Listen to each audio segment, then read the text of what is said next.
নমস্কাৰ, মোৰ এটা নতুন ভিডিঅ'লৈ পুনৰবাৰ সকলোকে স্বাগতম জনাইছোঁ। প্ৰথমতে ট্ৰফিখিনি দেখি আৰু থাম্বনেইলটো দেখি চাগে গম পাইছে।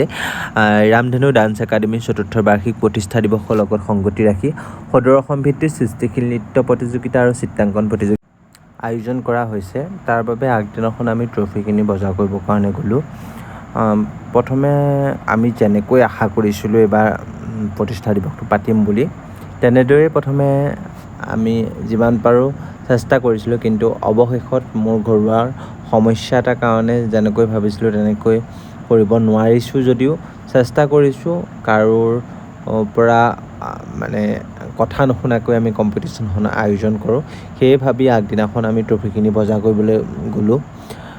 যি কি নহওক, পাৰ্চনেলখিনি আমি ছাইডত থৈ যিহেতু প্ৰগ্ৰেমটোৰ ট্ৰফিখিনি বজাৰ কৰিলোঁ যিখন দোকানৰ পৰা, খুব এখন ভাল যোৰহাট টাউনৰ গড়আলিতে খুলিছে এজন দাদাৰ লগত কথা পাতিব নোৱাৰিলোঁ যদিও তাত থকা ষ্টাফৰ লগত কথা পাতিলোঁ। খুব ভাল লাগিলে। দোকানখনে আমাক বহুতখিনি সহায়ো কৰিলে। ট্ৰফিখিনি খুব ধুনীয়া ট্ৰফি আমাক দিলে। বহুত দিনৰ আগৰ পৰা দাদাহঁতৰ লগত কথা পাতিছোঁ ট্ৰফিখিনিৰ কাৰণে। নিশ্চয় চাগে আপোনালোকেও ভাল পাইছে ট্ৰফিখিনি দেখি। যি কি নহওক, দাদাৰ লগতে কথা পাতিম বুলি ভাবিছিলোঁ। দাদাৰ লগত নাই কথা পাতিবলৈ, সেইটো কাৰণে ষ্টাফৰ লগতে অকণমান কথা পাতিলোঁ, দোকানখনৰ বিষয়ে সুধিলোঁ। আপোনালোককো কৈছোঁ, যদি কেতিয়াবা ট্ৰফিৰ দৰকাৰ হয় তেতিয়াহ'লে নিশ্চয় দোকানখনলৈ আহিব। ট্ৰফি নহয়, খেলৰ যিকোনো বস্তু দোকানখনত এভেইলেবল আছে, আপোনালোকে কথা পাতিব পাৰিব। আৰু তাত থকা যিকেইজন কৰ্মী, তেওঁলোকেনো কিনো ক'লে শুনকচোন। কওক, দোকানৰ বিষয়ে কওক। এখন যোৰহাট গড়আলিত স্পৰ্টছৰ হয়, তালৈ আপোনালোক আহিব, ট্ৰফি ভাল কালেকশ্যন পাব। আৰু যদি আপোনালোকে মোৰ নামটো কয়, আপোনালোকক আৰু ডিছকাউণ্ট দিব, কাৰণ ইউটিউব চেনেলৰ ভিডিঅ' চাই আহিছে বুলি যদি কয় তেতিয়াহ'লে ডিছকাউণ্ট দিব। সেইটো মই মোৰ ফালৰ পৰা আপোনালোকক কৈ দিছোঁ। ঠিক আছে, আহিছোঁ, থেংক ইউ। যিহেতু খুব লৰালৰি হৈ আছে, প্ৰেৰণা মই গোটেইখিনি চাবলগীয়া হয় বাহিৰৰ কামখিনি, আৰু মই ব্যস্ত হৈ আছিলোঁ কাৰণে এইকেইদিন ঘৰুৱা কামত প্ৰেৰণাই গোটেইখিনি কাম চাই চিতি আছিলে। আজি যিহেতু আহিব লাগিবই, ট্ৰফিখিনি আনিব আছে কিছুমান কাম, সেইটো কাৰণে প্ৰেৰণাই মই খুব এইখিনি লৰালৰিকৈ কৰিলোঁ।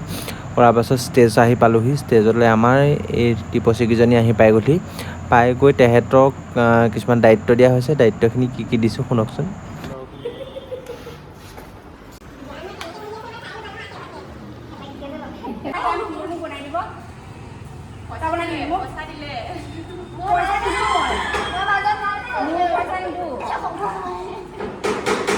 কাপোৰ ঢাকিছে চবেই, কাৰণ ইয়াৰ ৰহস্য।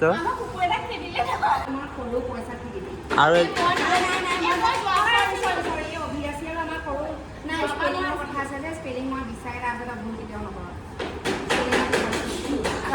আৰু এজনী দিব লাগিব, তাত কমিং নংবিলাক দিব লাগিব।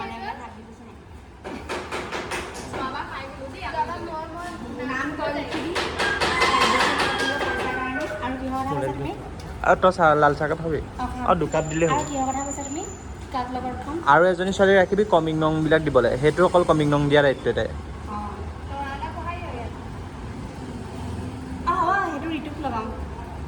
সি উঠি নোযোৱা মানুহ হয় নাই? আৰু কিন্তু দায়িত্বই ল'ব লাগিব।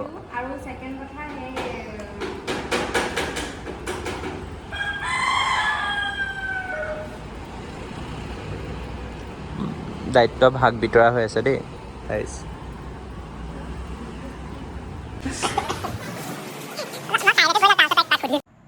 বেছি এইকেইজনীলৈ বেয়াও লাগিছে, কিয়নো আমি তেহেঁতক কৈ থৈছিলোঁ যে আমাৰ যিটো কালচাৰেল গ্ৰুপ সেইটো আমি শ্ব' প্ৰগ্ৰেম কৰিম বুলি, কিন্তু মই নোৱাৰাৰ বাবে আৰু মনালিছাই নোৱাৰাৰ বাবে শ্ব'টো গোটেইটো কমপ্লিট নোৱাৰা হৈ গ'ল, মানে কৰিব নোৱাৰিলোঁ। সেইটো কাৰণে তেহেঁতৰ খুব দুখ। আগদিনাখন যিখন ফূৰ্তি কৰিছে, মই ভাবিছোঁ এইখিনি যদি মই ভিডিঅ'ত নেদেখাওঁ মোৰ খুব মিছ কৰিম, সেইকাৰণে মই ভিডিঅ'খিনি কৰি ৰাখিলোঁ।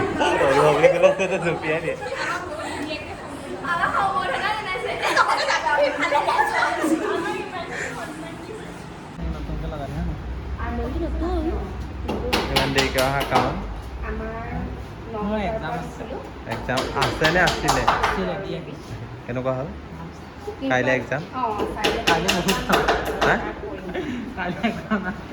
ঠিক আছে, কমপ্লিট হৈ গ'ল। বেছি আমাৰ জাপি আৰু আমাৰ সেই চালনী থাকিবই, সেইটো বোলে আমাৰ প্ৰেৰণাই আমাৰ এইটো কি চিগনেচাৰ ষ্টেপ।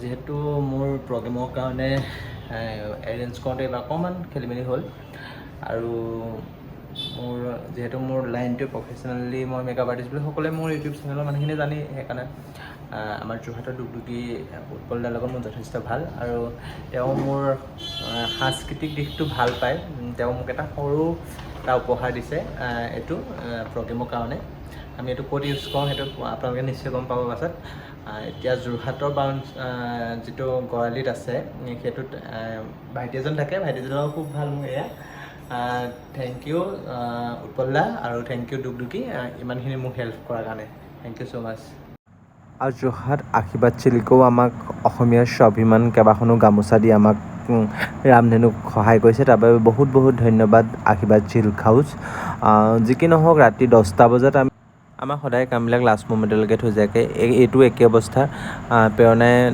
টিকলিকেইজনীক গান এটা ষ্টেজ পাৰফৰ্মেঞ্চৰ কাৰণে ৰেডি কৰিছিলে নতুন বেষ্ট ল'ৰা ছোৱালী গানটো একদম সৰু সৰু ষ্টেপ দি যদিও কমপ্লিট কৰিছিলেগৈ কিন্তু অৱশেষত প্ৰেৰণা যাব নোৱাৰা হ'ল তাইও কামৰ পেচা বাঢ়ি গ'ল মই কৰিব নোৱাৰাৰ কাৰণে সেইটো কাৰণে আমাৰ ষ্টুডেণ্ট নৱমী আৰু মনালিছাই তেওঁলোকক লাষ্ট মমেণ্টত প্ৰেক্টিচ দিলে সেইটো অকণমান ভিডিঅ' কৰি ৰাখিছিলে সেইটো কাৰণে মই বোলো দি ৰাখোঁ ভৱিষ্যতলৈ চাব পাৰিম তথাপিতো প্ৰগ্ৰেমৰ আগদিনাখন যিমানখিনি কাম আছিলে আমি কৰিলোঁ কৰাৰ পাছত এইটো ভিডিঅ' ইয়াতে সামৰণি মাৰিছোঁ আৰু প্ৰগ্ৰেমৰ ভিডিঅ'টো আপোনালোকৰ মাজলৈ আগবঢ়াই দিম